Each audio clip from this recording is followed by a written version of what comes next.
With Premier League action returning, one of the key battles left to resolve is for Champions League qualification. 3 points separate Man United in 5th from Chelsea in 4th. And while Frank Lampard has one eye on next season, for United the focus has been on nursing their star players back to full fitness.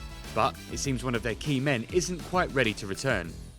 First of all, I think the best place to start would be with Paul Pogba. Even though he hasn't played since the end of December, a lot of the talk during the lockdown has been about him.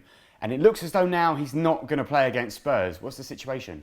I think what you've got to bear in mind is that he is back to nearly full fitness, but he's only played 8 times this season. He's had a foot problem and then an ankle problem. And every time we thought he was coming to be back to full fitness, he came back for a couple of games and then he was sidelined for a really long time. So I think it would be naive of people to think that he could come in straight after such a long time out and start every single game, play 90 minutes in every single game. And that's not what Solskjaer's going to be after. If you look how United were playing before the lockdown, they seem to have quite an effective system in place. He wasn't part of that.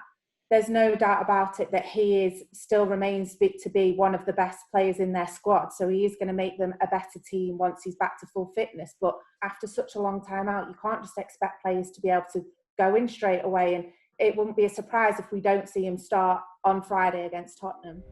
Maybe it's just that United fans are just so excited at the prospect of having him and Fernandes in the team at the same time, which still hasn't happened, which is crazy to think about.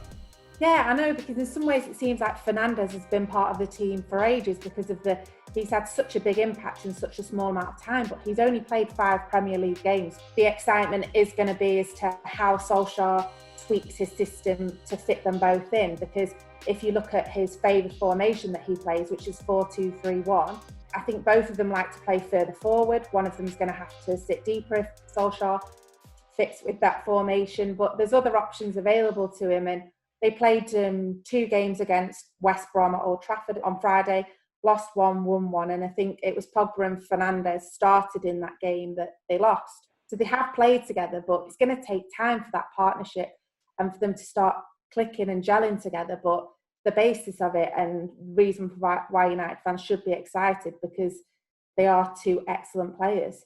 Noch dazu ist aktuell ganz normal in meinem Planung drin, dass in der Champions League spielt, weil noch ist unser Spieler und hat nirgendwo anders unterschrieben. RB Leipzig head coach Julian Nagelsmann is understandably upset at the prospect of losing his star player to Chelsea, especially considering Werner has managed 25 goals and 8 assists this campaign.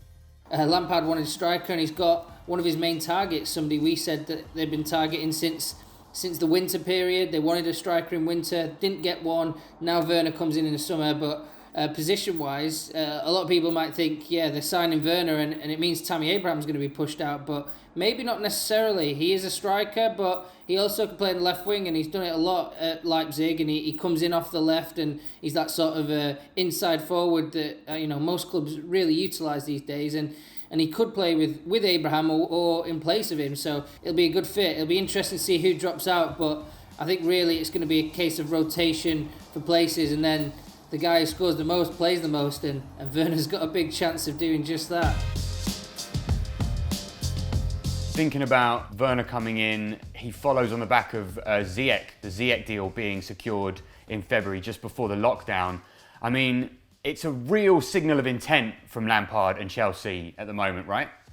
Yeah, absolutely. I mean, everyone's trying to piece together their perfect squad from those 2 coming in, and it's going to be exciting. I think, Frank Lampard has always been sort of, some people I guess have seen him as a soft touch, that he promotes the youth. He's a likeable manager, but he's not going to pull up any trees. He's not going to upset anyone. But here we are, straight in the market when he gets his first opportunity in 2 big signings. And it shows that he's not scared of upsetting people. It shows it's going to be a ruthless Chelsea under Lampard. And that the young players have to perform if they want to stay in their spots. So it's a great signal of intent, of course it is. And if other clubs are not doing business and Chelsea are, watch out next season. Besides Chelsea and Man United, a number of sides can also still qualify for the Champions League, with a few pivotal fixtures remaining, as Chelsea still have to play Liverpool and Man City, while United restart their season against Tottenham and then Sheffield United. I read something that said United have the easiest run-in of everyone. I was looking at their fixtures and I thought, not too sure about that, because you've got the game against Spurs, that's going to be a tough ask, and then you've got the game against Sheffield United. Everyone's talking about the battle between Chelsea and Manchester United for top four. But if you look, if a couple of results go against United's way, they could end up in 8th. So I don't think there should be that complacency there that it's just between United and Chelsea either. They've got a few really tough games coming up. I don't think it's a foregone conclusion Chelsea are going to get in the top 4. I mean, there was a point where severely starting to doubt it. You know, just before the break, they'd kind of gone on a bad run, and then they won 2 games against Liverpool and Everton just before to kind of overturn it. Billy Gilmour was brilliant again, and yeah, they kind of like improved their position. But yeah, Man United are really on their coattails, and there's so many other teams as well in the mix that the picture could change quickly. Chelsea can't afford too many slip-ups, and yeah, they've got the tougher run than Man United, and I do put Man United as the main threat. They'll be confident they can with all their players fit, and they've got great youth systems, a few youth kids coming through into the squad, so I think it really just nicely poises the league as we go back into it. Man City will have to wait until July to find out if their 2-year Champions League ban will be upheld, a decision that means the fate of the team finishing in 5th also hangs in the balance. If City get the ban overturned and they finish 5th, it's another year in the Europa League, and we've already seen how damaging that is on the finances at the club, and things like the Adidas sponsorship deal takes a big hit if they go another season without Champions League football. There's many problems with not getting Champions League football. We saw that the latest accounts were released for the season that they played under Maurizio Sarri in the Europa League, and they won the Europa League, but they still made a £102 million loss, which was their biggest loss since the early years of Roman Abramovich, when he was spending his money like it was nothing. So it just shows you really what this means this season and the top 4. And I think that, from a Lampard point of view, I don't think the pressure's on really. I think he deserves a season where he maybe doesn't finish in the top 4. But for Chelsea, it really does have repercussions. It means that they can't go in the market and do great business, and they've already spent like 90 million. It's not just about the prestige, is it? It's not just about playing in the Champions League. Manchester United as a club arguably should be playing in the Champions League. They're still regarded as one of the biggest clubs in the world.